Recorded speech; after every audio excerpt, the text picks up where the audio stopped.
మన ముందు ప్రత్యేకమైన గెస్ట్ ఉన్నారు. ఆయన దాదాపు సినిమా ఇండస్ట్రీలో 20 సంవత్సరాలుగా ఉన్నారు.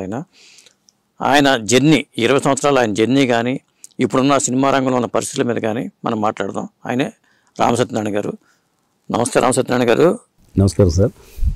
సార్ మీరు దాదాపు 20 ఏళ్ళు అయింది సినిమా ఇండస్ట్రీకి వచ్చి. ఈ 20 ఏళ్లలో మీరు సినిమా ఇండస్ట్రీ నుంచి ఏమి నేర్చుకున్నారు, ఏం సాధించారు పోనీ? అండి ఒక సినిమా ఫ్లాప్ ఇస్తే పారిపోయే ఇండస్ట్రీలో ఉన్నాను నేను. 115 ఫ్లాపుల్ని సునాయాసంగా తీసి సక్సెస్ఫుల్గా మీ ముందు ఏ ఉంగరాలతో వచ్చినా ఆ ఉంగరాలతో ఉన్నాను సార్. నెంబర్ 1. నెంబర్ 2 ఏంటంటే నేను తీసే సినిమా ఇట్టో ఫ్లాప్ నాకు క్లియర్గా తెలుసు. నాకండి మీరు తీసే సినిమా ఇట్టో ఫ్లాప్ కూడా నాకు తెలుసు. అంటే సినిమా మీద నాకు అంత ఫ్లాప్ అని తెలుసు. అన్ని సినిమాలు ఎలా తీశారు మరి? మిట్టని తీసి కొబ్బరిగా కొట్టిన సినిమాలు ఎందుకు ఫ్లాప్ అయినాయి? అసలు 10% సక్సెస్ ఉన్న ఇండస్ట్రీలో మీరు ఎలా హిట్ తీస్తారు? అసలు మీకు మాత్రం కామన్ సెన్స్ లేదా? అసలు మనం ఒకసారి ఆలోచించండి.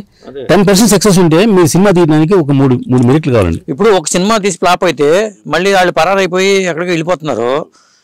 ఇంకో 2 సినిమా తీయడానికి ధైర్యం చాలట్లేదు. మీరు ఎలా తీయగలిగారు ఇవి? ఇది ఫ్లాప్ అవుతుంది దిగా. నేను ఎవరు నిజం అనుకోండి, తెలిసి దూకితే కాళ్ళు ఎరుగుతాయి, తెలియని దూకితే మొత్తం ప్రాణం పోద్దండి.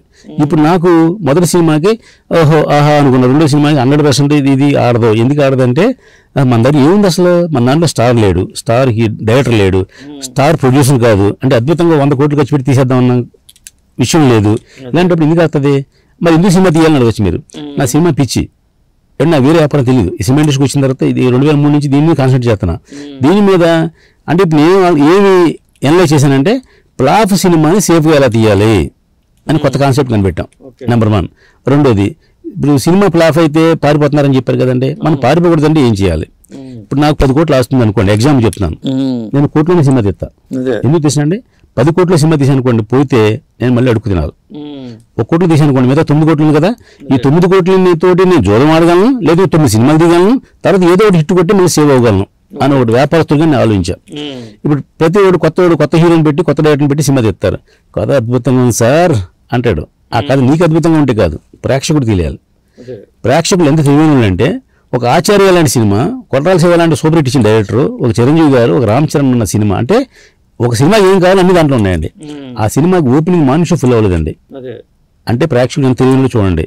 సినిమా మీరు చూడదు కదా, మరి ఎలా తెలిసింది మీకు? అంటే ఒక ట్రైలర్ చూసి ఆ డిసైడ్ అయిపోయాడు ఇది ఆడదు అని. అంత తెలివితేటలు ఉన్న ప్రేక్షకులు ఉన్న ఈవేళ ఇండస్ట్రీలో మనం హిట్ సినిమా తీద్దాం అని కళ్ళగంటం తప్పు. అందువల్ల ఆ కళ నేను కంటల. దట్ ఈజ్ మై ఎక్స్పీరియన్స్ వల్ల వచ్చిన తెలివితేటలు అయింది నేను. అందువల్ల నేను ఈ సినిమా తీయలేను. ఓకే, వెళ్ళేద్దాం. ఫ్లాప్ సినిమాని సేఫ్గా ఎలా తీయాలి, దానికి ఎంతవరకు ఖర్చు పెట్టాలో, స్క్రీన్ మీద ఏం ఖర్చు పడుతుందో అదే ఖర్చు పెడదాం. మీరు ఎంత ఖర్చు పెడతారు సాధారణంగా? మీరు ఒక బడ్జెట్ అనుకుంటారా? అనుకుంటాగా. మీరెంత మీ సినిమాలకి వరకు మీరు ఎంత చెప్తారు అసలు? ఓ డైరెక్టర్ వచ్చాడు సార్, ఓ సినిమా బడ్జెట్ 1 కోటి రూపాయలు చెప్పాడండి. ఆ 1 కోటి రూపాయలు అడిగి ఇచ్చాం బడ్జెట్. అది 1,10,000 నేను 90కి నేను బేరం అన్నాను. అలాగే మన జాతీయ రహదారిని సినిమా తీసామండి. ఆ డైరెక్టర్ నరసింహనందన్ అనే డైరెక్టర్ గతంలో 4 సూపర్ హిట్లు, 4 నేషనల్ అవార్డు సినిమాలు తీశాడు. అదేం చెప్పాడు, ఒకసారి నాకు 30 lakhs బడ్జెట్ ఇవ్వండి, మీకు ఒక అవార్డు ఇచ్చే సినిమా తీస్తాను సార్ అన్నాడు. ఓకే అన్నాం. నేను షూటింగ్ కూడా వెళ్ళా. 40 రోజులు షూటింగ్ మీద విలేజ్లో షూటింగ్ చేశాడు అతను. 40 రోజులు షూటింగ్ చేశాడు. ఆ సినిమా కాపీ వచ్చిన తర్వాత నేను చూసా. ఫస్ట్ కాపీ వచ్చిన తర్వాత సెన్సార్కి వెళ్ళి చూసా. ఇది ఆడదా అంటే మన టార్గెట్ ఏం తీసాం, అవార్డు కోసం తీసాం కదా, ఓకే ఆడదు అని. ఆ డైరెక్టర్ ఏమి అడిగాడంటే, సార్ నాకు రిక్వెస్ట్ అండి, మన థియేటర్లో సినిమా మీకు అర్థమైంది, మీకు పెద్ద సాటిస్ఫై లేరు కదా, ఒకే ఒక్కటి థియేటర్లో 2 థియేటర్లో రిలీజ్ చేసి పెట్టండి, నేను యాజ్ ఎ డైరెక్టర్గా నేను హ్యాపీ ఫీల్ అవుతాను సార్ అన్నాడు. నీ కళలో ఆనందం చూడటం కోసం నేను 100 థియేటర్లు రిలీజ్ చేస్తా అని 100 థియేటర్లు రిలీజ్ చేశానండి. 100 థియేటర్లు రిలీజ్ చేశాను. 100 రూపాయలు కూడా డబ్బు రాలేదు నాకు. ఈ విషయం తెలిసే చేశాను. మా డైరెక్టర్ కళలో అభిమానం చేయడం కోసం సినిమా రిలీజ్ చేశాం. ఆడలేదు. నాకు తెలిసి ముందే తెలుసు, తర్వాత కూడా తెలిసింది. సక్సెస్ఫుల్గా నేను ఏదైతే అనుకున్నా అదే జరిగిందండి. ఆ సినిమాకి ఇప్పుడు నాకు 9 అవార్డులు వచ్చాయండి. నేను అవార్డు కోసం తీసాను, 9 అవార్డులు వచ్చినాయి. ఇప్పుడు ఆ డైరెక్టర్తో నాకు కోపం ఉండాలి కదా, ఏమైనా డబ్బంతా పోగొట్టో లేకపోతే నేను సినిమా ఫ్లాప్ తీసామని. ఆ డైరెక్టర్ బదులు చేసి నేను మళ్ళీ నిన్న 10వ తారీఖున సినిమా అనౌన్స్ చేశా. ఆ సినిమా పేరు సిగ్గు అండి. అంటే డైరెక్టర్కి నాకు ఎంత అటాచ్మెంట్ ఉంది, మనం ఎంత ఓపెన్గా ఉన్నాము, ఎంత ఇండస్ట్రీ వాళ్ళు అనుకుంటారు ఈ సినిమాలు ఫ్లాప్ అయినా సిగ్గు లేదని అనుకున్నామండి. కాదండి, నన్ను 2 విమర్శిస్తారు సార్. ఒకళ్ళు పెద్ద సినిమా తీసేవాడు, చిన్న సినిమా తీసేవాడు. పెద్ద సినిమాలు తీసేవాడు నన్ను విమర్శించే టైం లేదు వాడికి, ఆడి పని ఆడు సరిపోతాయి. చిన్న సినిమా తీసేవాడు ఎందుకు విమర్శిస్తారంటే, అరే నేను ఏమన్నా కళ్ళ ముందు వచ్చేవాడు సినిమా మీద సినిమా తీస్తున్నాడు, ఫ్లాప్ అయిన మళ్ళీ సినిమా తీస్తున్నాడు, నేను ఒక ఫ్లాప్ తీసుంటే పడుకున్నానే, సినిమా తీయలేకపోయానే అని ఆడు ఫీల్ అవుతుంటాడు. ఆడి నా మీద ఇగో తప్ప ఆడికి నా మీద కోపం కాదండి ఆడికి. అది నేను ఎందుకు చేయలేకపోతున్నా పని, నేను ఏం చేస్తున్నా, నీకు ఇలా 100 మీటింగ్లో 100 ఇంటర్వ్యూ చెప్పాను కదా, నువ్వే చెయ్యి, అది చేయలేవు, నాకు కదా సినిమాకి అసలు మీకు తెలియదండి అంటాడు. ఇప్పుడు కొత్తగా ఎవరైనా వచ్చాము సలహాకి, రోజు మనకి 100 మంది సలహా వస్తుంటారు. ఏమంటే మీరు కంగారు పడకండి, మీరు సినిమా తీయకండి, ఒక సినిమాకి మీరు ఎక్స్పీరియన్స్ కోసం వర్క్ చేయండి, తెలుసుకోండి, నేర్చుకోండి, తర్వాత చేయండి అంటే ఎవడు మా తెలుసులేంటే సినిమా మీరు తీసేసుకోండి, అలా తీయటం ఎలా తీయాలి నేను చెప్తాను మీకు అని ఆడు మాకు సలహా చెప్తున్నాడు. నేను ఇండస్ట్రీకి వచ్చినప్పుడు కళ్యాణ్ గారి దగ్గరికి వచ్చానండి. కళ్యాణ్ గారికి ఎంఎస్ నాన్న గారు పరిచయం చేశారు నాకు. ఎంఎస్ నాన్న పరిచయం మా వాడు సినిమా తీద్దాం అనుకున్నాడు. 2003 చెప్తున్నా, కొంచెం మా వాడికైనా సపోర్ట్ చేయవా అన్నాడు. సపోర్ట్ అంటే డబ్బు కాదు, ఏదైనా బిజినెస్ సపోర్ట్ చేయాలంటే రా కమానని సత్యాన్ని భజన చేసి మా ఆఫీస్లో ఉండిపోయాను, హోటల్లో రూమ్లో వద్దు, నేను సినిమా ఓపెనింగ్ అవుతుంది పొద్దున్న, ఆ సినిమాకి నువ్వు గోస్ట్ ప్రొడ్యూసర్ అంటే నువ్వేమీ పని చేయొద్దు, నువ్వు ఊరిని అబ్జర్వ్ చేయి, అక్కడ ఏం జరుగుతుందో సాయంత్రం నాకు వచ్చి మెసేజ్ చెప్పు అన్నాడు. అప్పట్లో సెల్ ఫోన్ లేవండి 2003లో. నేను అన్న ఇవాళ కెమెరాకి 14 క్యాన్లు వచ్చినాయి, 3 క్యాన్లు అప్లోడ్ చేశారన్నా, మిగతా అయినా ఆఫీస్లో పెట్టారన్నా అని చెప్పేవాడిని. లేదా ఈ ల్యాబ్ ఈ ఫిల్మ్ పట్టుకు ఇచ్చారన్నా, లేదా డైరెక్టర్ ఒక అమ్మాయి ఇలా గోగాడన్నా, ఇలా ఏముంటుంది నేను సాయంత్రం కళ్యాణ్ గారు చెప్పేవాడిని. 2003 నుంచి కళ్యాణ్ గారికి 23 దాకా నేను ఆయనకి ప్రియ శిష్యుడిని, తమ్ముడిని, అంత అనుబంధం మా ఇద్దరికండి. నేను పార్టీలు మార్చలేదు, ఎలక్షన్లో కానీ రాజకీయాలు కానీ దేనిలో మార్చలేదు, కూడా ఈవేళ వరకు తమ్ముళ్ళగా ఉన్నానండి. దానికి కారణం ఏంటంటే మన సిన్సియారిటీ అని. ఏమన్నా నేను చెప్పేవాడిని. అప్పుడు ఏమన్నా సరే నువ్వు కంగారు పడి సినిమా దిగి సచ్చినాను నేను చెప్తాను నీకు అన్నాడు. కాదు అని బలవంతంగా అంట ఈ కళ్యాణ్ గారు నన్ను తొక్కేస్తున్నాడు, నన్ను ప్రొడ్యూసర్ అవనివ్వట్లేదు, నన్ను అసిస్టెంట్ కింద వాడుకుంటున్నాడు అని ఫీలింగ్తో నేను ఆయన కాదని బయటకు వచ్చేసి నేను సినిమా తీశాను. జాయింట్గా ఎవరికో ఫైనాన్స్ చేశా, ఎవరికో సినిమాకి సమర్పించాను, ఎగ్జిక్యూటివ్ ప్రొడ్యూసర్ డబ్బులు ఇచ్చా, ఆడు మోసం చేశాడు, డబ్బు అంతా పోయింది. ఏ సినిమాది? ఆయన ప్రముఖ నిర్మాత, ఇప్పుడు పేరు చెప్పాను ఇబ్బంది పెడుతుంది కానీ is a great Bellamkonda Suresh గారు. ఆ సినిమాకి ఎగ్జిక్యూటివ్ ప్రొడ్యూసర్గా పనిచేశానండి నేను. 10 లక్షలు పెట్టాను పెట్టుబడి, 10 లక్షలు పోయింది, సినిమా తీయలేదా, సినిమా తీయలా. మంచు విష్ణు గారు హీరోగా, బెల్లంకొండ సురేష్ గారు ప్రొడ్యూసర్గా, జేఎన్సీ ఫరాంజీ గారు డైరెక్టర్గా, నేను ఎగ్జిక్యూటివ్ ప్రొడ్యూసర్గా, ఓన్లీ 10 లక్షలు పెట్టుబడి. నేను కావాలని కోరుకుని వెళ్ళాను ఆయన దగ్గరికి. ఓకే, ఆ సినిమా జరగలేదు అసలు, నా డబ్బులు ఇవ్వలేదు. ఆ తర్వాత కేసులు, గొడవలు, పోలీస్ స్టేషన్లు అన్నీ చాలా జరిగినాయి. మళ్ళీ కేఎస్ రామారావు, కేఎల్ నారాయణ గారు, కళ్యాణ్ గారు వీళ్ళందరూ కలిసి సెటిల్మెంట్ చేసి ఏదో ఒక డబ్బులు ఇప్పించారు. ఆ కథ సమాప్తి. ఇప్పుడు నేను ఎవరిని దోషించట్లా, బెల్లంకొండ సురేష్ నేను కామెంట్ చేయట్లేదు. ఎందుకు చేయట్లేదంటే నేను ఎవరు కాబట్టి అందరికి వెళ్ళాను కాబట్టి మళ్ళీ అతను తిడతాం అనేది తప్పండి. బట్ ఎంతమంది నన్ను మోసం చేసినా, ఎంత నేను మోసపోయినా స్టిల్ ఐఎమ్ వెరీ హ్యాపీ అండి. ఈవేళ ఇండస్ట్రీలో ₹1 ఫైనాన్స్ లేకుండా, ₹1 పార్ట్నర్ లేకుండా సినిమాలు తీసి మగోండి నేను గర్వంగా చెప్తున్నా. డబ్బులు పోగొట్టారా మీరు ఏంటి అసలు? నేను సంపాదించా సినిమాల్లో, ప్లాఫులు తీసి సంపాదించా. ఎలా అంటే మీకు చెప్పేలాగా సీక్రెట్ చెప్పేస్తారా మీకు తెలిసి కానీ ఫాలో అవ్వండి, తెలుస్తాయండి మీకు. నేను మీ దగ్గర చాలా సినిమాలు ఉన్నాయి అంటారు, డిజిటల్ రైట్స్ కానీ అవన్నీ ఇప్పుడు ఉన్నాయి. అదే ఎన్ని ఉన్నాయి మొత్తం? నేను 115 సినిమాలు తీసాను సార్. ఒక 78 సినిమాలు ఎప్పుడో అమ్మేశాం, తీసుకుని అమ్మేశామండి. ఇప్పుడు నాకు ఒక 40 సినిమాలు ఇంకా డిజిటల్ అమ్మిన సినిమాలు, ఓ 30-40 సినిమాలు శాటిలైట్లు, డిజిటల్ డబ్బింగ్ సినిమాలు అమ్మిన సినిమాలు ఉన్నాయి. నేను ఇప్పుడు 2-3 సినిమాలు నాకు. అంటే ప్లాఫ్ అవుతుంది, హిందీ సినిమా తీస్తున్నారంటారు కదా, దాని గొడవ దానికి గొడవదే. ప్లాఫ్ని సేఫ్గా ఎలా తీయాలి అని మా బాస్ ఆర్జీవి గారు నాకు నేర్పాడు. అది రెండుగా ఆయన మంచి స్లోగన్ చెప్పాడు కండి. అది ఈవేళ ఎక్కడికి వెళ్ళి అది చెప్తాను నేను. నువ్వు తీసే సినిమా ప్లాఫ్ అవచ్చు కానీ నువ్వు ప్లాఫ్ అవ్వకూడదు, అది ప్లాన్ చేసుకో, అదొకటి గుర్తుంచుకో అని చెప్పాడు. నేను ఈ 2 సూత్రాల మీద ఉన్నా. ప్లాఫ్ తీసినా మనం సేఫ్ అవ్వాలి, ఒకటి ప్లాఫ్ని కూడా సునాయాసంగా తీయాలి, సినిమా ప్లాఫ్ అవచ్చు కానీ నేను ప్లాఫ్ అవ్వకూడదు. ఈ 3 నాకు దైవ సూత్రాలండి. వాళ్ళు పొగతరాగరాదని బోర్డు ఎడతామండి. అలాగా నేను ఇవే సక్సెస్ అవ్వడం కారణం అంతేనండి. ఇప్పుడు సిగ్గు అనే సినిమా తీస్తున్నామండి, అది ఆడుతుందో లేదో. సిగ్గులో ఏముంటుంది ఇంతకీ? అదేమన్నా శృంగారమా లేకపోతే? లేదు, ఇది చలంగారని పెద్ద రైటర్ ఉన్నారు కదండి, ఇట్లాంటి నవలు రాశారు. మైదానం కూడా మా డైరెక్టర్ చేశాడు. ఇది సుశీలను కదండి, ఇది ఆ సుశీల కథని తీస్తున్నాం. అది 1920 కదా. చలంగార అంటేనే కొంత శృంగారం ఉంటుంది, అన్ని ఉంటాయండి. అంటే ఏ certificate సినిమాయే, you certificate cinema, A certificate cinema కాదు. ఎందుకంటే ఏసి ఇస్తే మనకి శాటిలైట్ కొంటారు, డిజిటల్ కొంటారండి. యూ ఉంటేనే యూబీ ఉంటేనే కొంటారు. అది మళ్ళీ వ్యాపారంగా అన్నీ ఆలోచించుకుంటాం కదా. ఇప్పుడు మా డైరెక్టర్ కూడా ఏం చెప్తాడు, 1920 బ్యాక్డ్రాప్ కథ అన్నాడు. ఏమయ్యా మళ్ళీ ఆ కథ అంటే నువ్వు బోలన్నీ అప్పట్లో ఇవి లేవు, ఫోన్లు లేవు, లేదా సెల్ ఫోన్ లేవు, టవర్స్ లేవు, ఇలేవు కదా. ఇవన్నీ మనకి ఇబ్బంది అవుతుంది, బోల్ కాస్ట్ ప్రొడక్షన్ అవుతుందంటే మీకు ఎందుకు, మీరు నాకు బడ్జెట్ ఇచ్చారు కదా, ఆ బడ్జెట్లో నేను తీస్తాను కదా, ఇంతకుముందు తీసాను కదా, ప్రూవ్ చేశాను కదా, మీరు ఊరుకోండి అని. కాదయ్యా 1920 కథని ఇన్స్పిరేషన్తో 2023లో తీస్తున్నాం అని ఒక చిన్న పెట్టి, ఒక ఫండ్లను పెట్టి మనం రెగ్యులర్గా తీద్దామా అంటే సోలు పోద్ది సార్ అంటాడు. అంటే అతను కాంప్రమైజ్ అవ్వడు. నేను దానికి ఇష్టమే దిగుతున్నాను అంతతోటి. నువ్వు నేను చెప్పాను ఏమన్నా అన్నా అతన్ని, నాకు ఉండేదనమాట. ఒకటి బడ్జెట్ చెప్పావు, డేస్ చెప్పావు, ఈ రెండు కన్ఫ్యూజ్ చేయి. మూడో వ్యక్తి నేను అడగను. నేను ఏ రోజు షూటింగ్ వెళ్ళనండి. పూర్వం అండి నేను మొదటి 1 to 50 సినిమాల వరకు పొద్దున్న 6 వెళ్ళి లొకేషన్ కూర్చుని అందరికి డబ్బులు నేను స్వయంగా ఇచ్చి అందరితో రేట్ పర్సనల్గా బేరం అనుకుని తీసేవాడండి. రామ్ గోపాల్ గారితో పరిచయం అయిన తర్వాత 51 సినిమా కాడి నుంచి ఈ వేళ వరకు నేను షూటింగ్ వెళ్ళడం మానేశాం.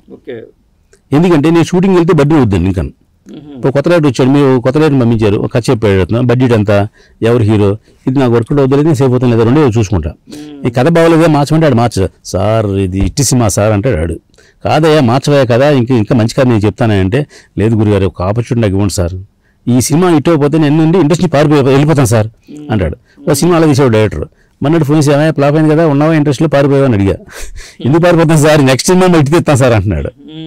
ఇలాగా ఎవడు ఆలోచన అడిగి తప్ప మాట ఎవడు ఇండండి. అసలు మీ ఫ్యామిలీ బ్యాక్గ్రౌండ్ ఏంటండి సినిమాలో రాకముందు? నేను పుట్టింది 1957, 70 నాకు పెళ్ళి అయిందండి. నేను పాలకొల్లో చదువుకున్నాను. కోటరామకృష్ణ, రాయలనేశ్వర గారు మాకు 3 years సీనియర్లు. మాకు దాసనారాయణ గారు ఒక 10 years సీనియర్. మాకు దాసనారాయణ గారు నాటకాలు ఆడే రోజుల్లో వెనకాల నుంచి మేము టీలును ఆ పేపర్లు ప్రాంప్టింగ్ పేపర్లు అందించేవాళ్ళం. ఆ తర్వాత కోటరామకృష్ణ మేము అందరం కలిసి తిరిగేవాళ్ళం. అంటే క్లాస్మేట్స్ కాదు కానీ ఒకే రూము, ఒకే బ్యాచ్మేట్, ఒకే నాటకాలు ఇన్ని తిరిగేవాళ్ళం. అక్కడి నుంచి నేను 77లో ఇంటర్మీడియట్ ఎగ్జామ్స్ రాసి గ్యారంటీగా సినిమా అదే ఇంటర్మీడియట్ పోతుంది అని తెలిసి నేను బట్టల షాపు బిజినెస్లో ట్రైనింగ్ అయ్యాను 1 year.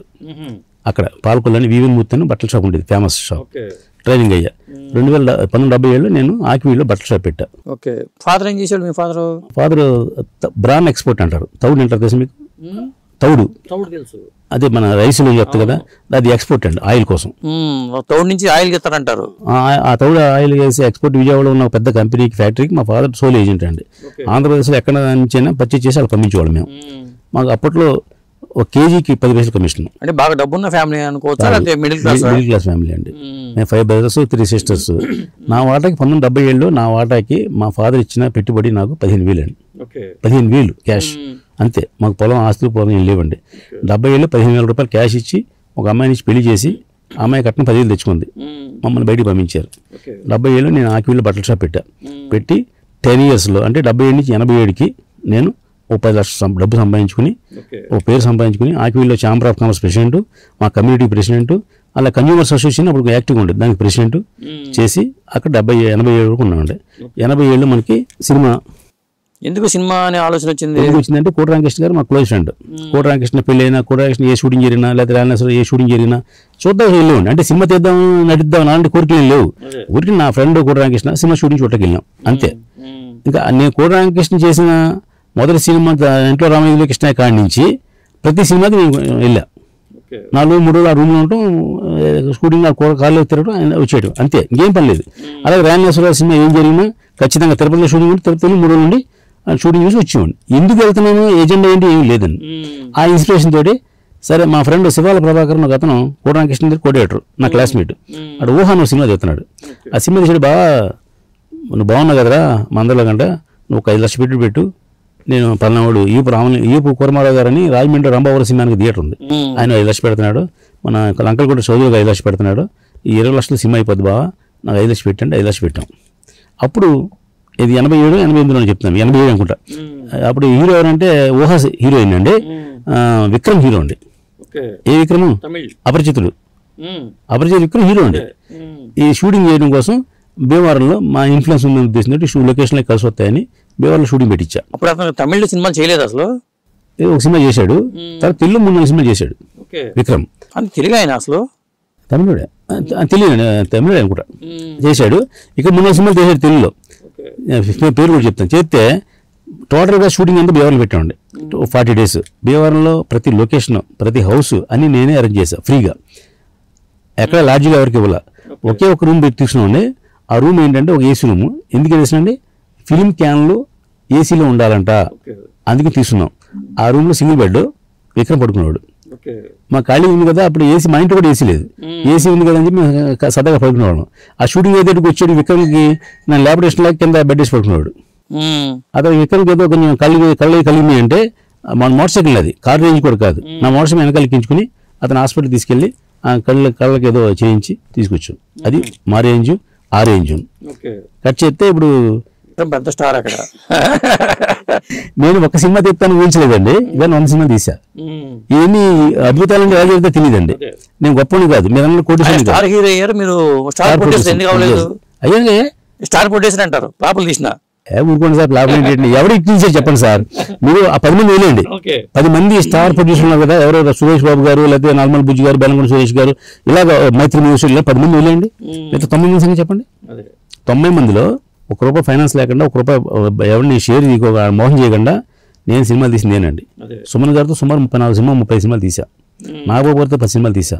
ఏమండి అక్కడ ఇవాళ మన డిప్యూటేషన్ ఏంటనుకున్నారు? సుమన్ గారు 1 మీటింగ్ చెప్తాడు, రామకృష్ణ ఏమి ఇస్తాడో అది ఇస్తాడు, ఏం చేస్తాడో చేస్తాడండి. ఎందుకు చేశారనుకోండి, నేను ప్లాప్ తీసాను మీకు నేనే చెప్తున్నాను, మీరు నాకేం చెప్పట్లేదు. ప్లాప్ తీసారని నేను అడగట్లేదు, నేనే చెప్తున్నాను. ఎందుకంటే నేను కూడా 10% హిట్లు ఉంటాయి కదండి. నేను 115 11 హిట్లు తీసాను. 100 ఫ్లాపులు తీసే బదులు 2 హిట్లు తీయచ్చు కదా. మీకేంటి ఇప్పుడు నేను డబ్బు ఇస్తాను మీకు, మీరు తెలియండి అసలు. యోగ్గా చెప్పడం కాదండి. ఇప్పుడు ఈ ప్లాప్ తీసే వాళ్ళందరూ ప్లాప్ తీస్తాను దిగారంటారా? ఇప్పుడు పెద్దగా ప్లాప్ అవుతుంది తీసేతను, లేదా స్కంద ప్లాప్ అవుతుంది. సినిమాలు మీరు చెప్పండి సార్, నిన్న రిలీజ్ అయినాయి, ఈ వారం 3 సినిమాలు రిలీజ్ అయినాయి. ఈ 3 సినిమాలో మరి నెగిటివ్ టాక్ తెచ్చుకున్నాయి. ఎందుకు అంటే రామ్ అనే హీరోకి ఎంత మార్కెట్ ఉంది అది తెలుసుకోకుండా రామ్ని పెట్టి 100 కోట్లు పెట్టి తీశారంటున్నారండి. ఇప్పుడు ఆ సినిమాని వైజాగ్ నాకు తెలిసి ఒక 6 కోట్లు ఎవరో కొన్నారండి. అక్కడ ఒక 3 కోట్లు వస్తుందండి, అంటే 3 కోట్లు పోతుందండి. ఇది హిట్ సినిమా ఫ్లాప్ సినిమాయా? ఫ్లాపే కదా. పెదకాపు అనే సినిమా ఆ ప్రొడ్యూసర్ గారు ఒకసారి ఏదో పనులు మాట్లాడినప్పుడు, గురుగారు ట్రైలర్ చాలా బాగుంది, నేను చెప్పింది 1 మంత్ బ్యాక్, ట్రైలర్ చాలా బాగుందండి, కానీ మీరు ఏదో 20 కోట్లు 15 కోట్లు పెట్టి తెస్తున్నారు చేసింది, కొత్త హీరోని పెట్టి అంత సినిమా తీయటం అవసరమా? ఇది కాస్ట్ ఫెజ్యూర్ సినిమా అవుద్దేమో అండి, సినిమా బాగుంటుందేమో అని అన్న. లేదు లేదు మీకు తెలియదు, 20 కాదండి 36 కోట్లు అయిన సినిమా, అసలు అద్భుతంగా వచ్చింది, మామూలు కాదండి అన్నారు. ఎంత అద్భుతంగా వచ్చినా మీకు ఎంతమంది పోద్ది సార్ అని చెప్పాను ఆ రోజున 1 మంత్ బ్యాక్. ఎవరితో?